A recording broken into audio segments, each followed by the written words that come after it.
If you enjoy old car nostalgia, you're in for a treat today. These iconic features defined an era, giving our beloved classic cars their unique charm. Let's dive right in.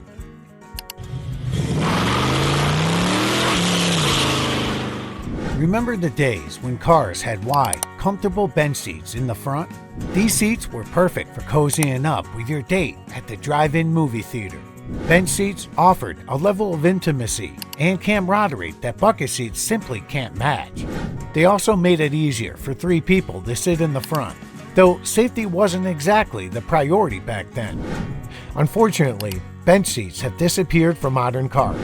Today, bucket seats are the norm, designed to provide individual support and safety. While they may be better for performance and safety, they've taken away that nostalgic charm of sliding across the seat to get closer on a first date. The bench seat was once a staple in American cars, but it started to fade out in the late 1980s. The 2013 Chevrolet Impala was one of the last cars to offer a front bench seat as an option. Who remembers the satisfying feeling of rolling down the car window by hand? The older the car, the older the crank window, and it was an arm workout. Nowadays, power windows have taken over, making it effortless to open and close windows with just the press of a button. While power windows are convenient, they lack the nostalgia of the old crank windows. Crank windows were standard in cars for decades, but by the early 2000s, they had almost entirely disappeared from new vehicles. Today, finding a car with manual windows is a rare occurrence.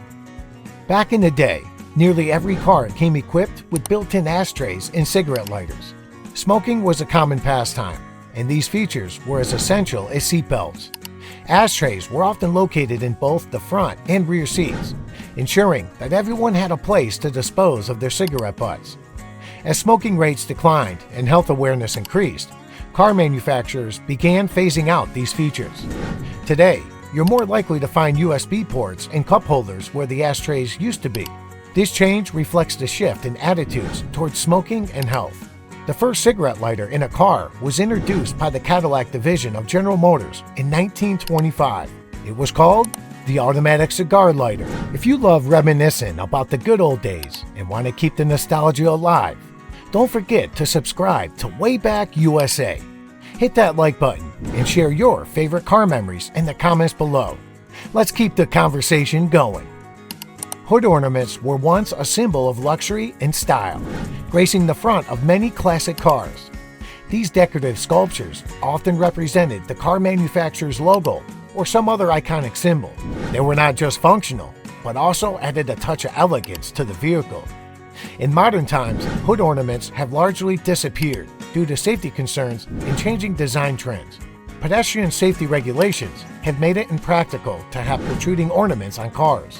Today, they are more likely to be found in museums or on a classic car collector's vehicles.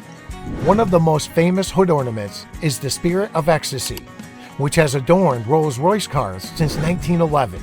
It was modeled after Eleanor Thornton, a muse of the designer Charles Sykes. Driving a stick shift was once a rite of passage for many car enthusiasts. Manual transmissions offered a level of control and engagement that automatic transmissions couldn't match. Shifting gears by hand made you feel more connected to the driving experience. However, manual transmissions have become increasingly rare in new cars. Automatics have become more efficient and easier to use, leading to their dominance in the market. While some sports cars and enthusiast models still offer manual options, they are becoming an endangered species. The first car to feature a manual transmission was made in France in 1894. Today, only a small percentage of new cars in the United States are sold with manual transmissions.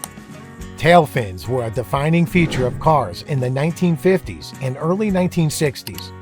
Inspired by the aerospace industry, these dynamic, sweeping fins added a sense of motion and futuristic style to cars. They were most famously seen on models like the 1959 Cadillac Eldorado. The tail fin trend faded away as car design moved towards more streamlined and practical shapes. Today, tail fins are a hallmark of classic car shows and are fondly remembered as a symbol of the optimism and exuberance of the post-war era. The tail fin craze began with the 1948 Cadillac, designed by Harley Earl. The tallest tail fins ever were on the 1959 Cadillac Eldorado, measuring a whopping 42 inches. If you're enjoying these memories, make sure to subscribe to Wayback USA and hit the notification bell so you never miss an episode. Share your thoughts and tell us which old car feature you missed the most. Pop-up headlights were a cool and futuristic feature that added a unique flair to many sports cars and coupes. They were hidden away when not in use, giving the car a sleek, aerodynamic look. When turned on, they would pop up, often accompanied by a satisfying mechanical sound. Due to modern safety regulations and aerodynamic considerations, pop-up headlights have disappeared from the automotive landscape. While they may not be practical by today's standards, they remain a beloved feature among car enthusiasts and collectors. The first car to feature pop-up headlights was the 1936 Cord 810. The last mass-produced car with pop-up headlights was the 2004 Chevrolet Corvette C5. Vent windows, also known as wing windows, were small, triangular windows located near the front of the car. They could be tilted open to provide ventilation without having to roll down the main window. Vent windows were particularly useful for smokers and for keeping the car cool on hot days. As air conditioning became more prevalent in cars, vent windows fell out of favor. Modern car designs prioritize sleek lines and aerodynamic efficiency, leaving no room for these quirky little windows. Vent windows were common from the 1940s through the 1970s. They started to disappear in the 1980s as air conditioning became standard in most cars. Floor-mounted dimmer switches were used to control the high-beam headlights in older cars. Located on the driver's side floorboard, these switches required you to use your foot to toggle between high and low beams. It was a simple yet effective way to control your headlights. Modern cars have moved the dimmer switch to the steering column, making it easier and more convenient to use.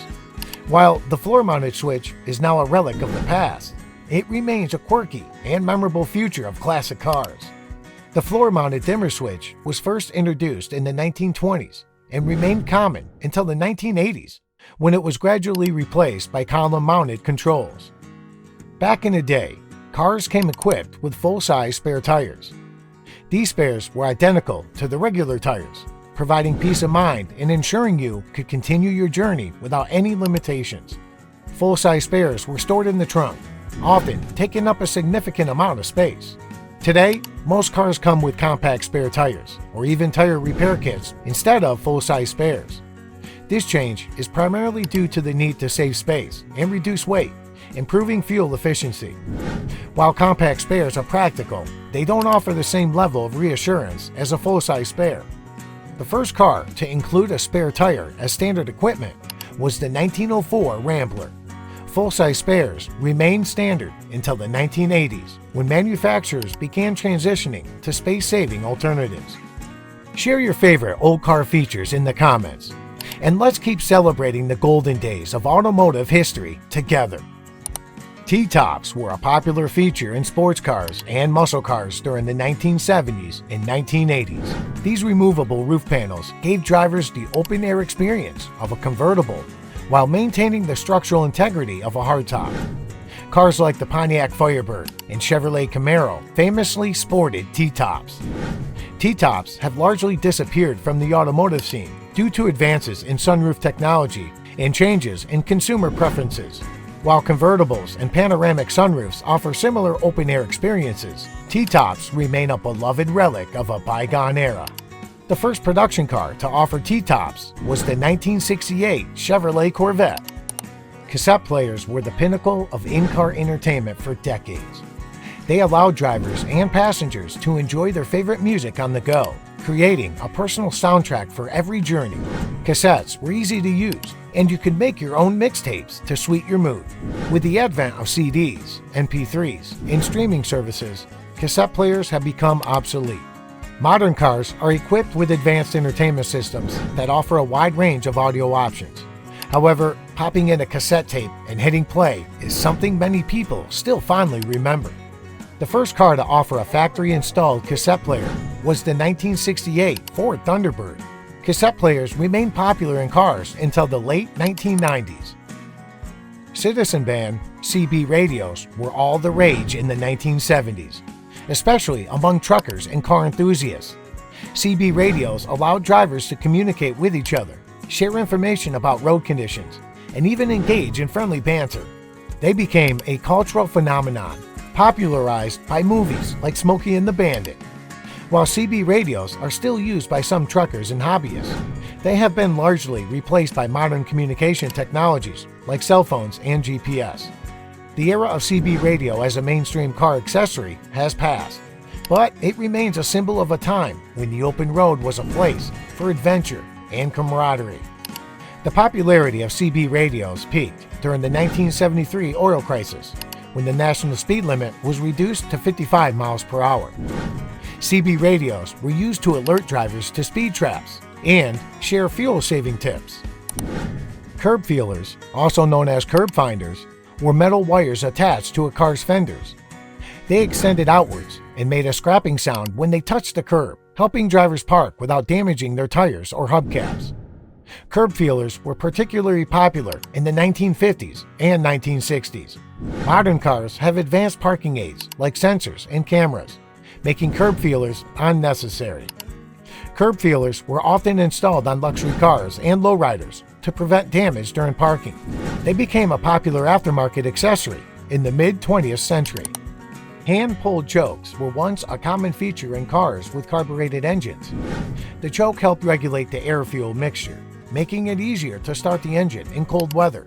Drivers had to manually adjust the choke using a knob or lever on the dashboard. With the advent of electronic fuel injection, hand-pulled chokes became obsolete. Modern cars start with the turn of a key or the push of a button, regardless of the weather. While this technological advancement is convenient, it took away the ritual of starting a cold engine on a frosty morning. Hand-pulled chokes were common in cars from the early 20th century until the 1980s, when electronic fuel injection became the standard. The choke lever was often located near the steering column or on the dashboard. Love these videos?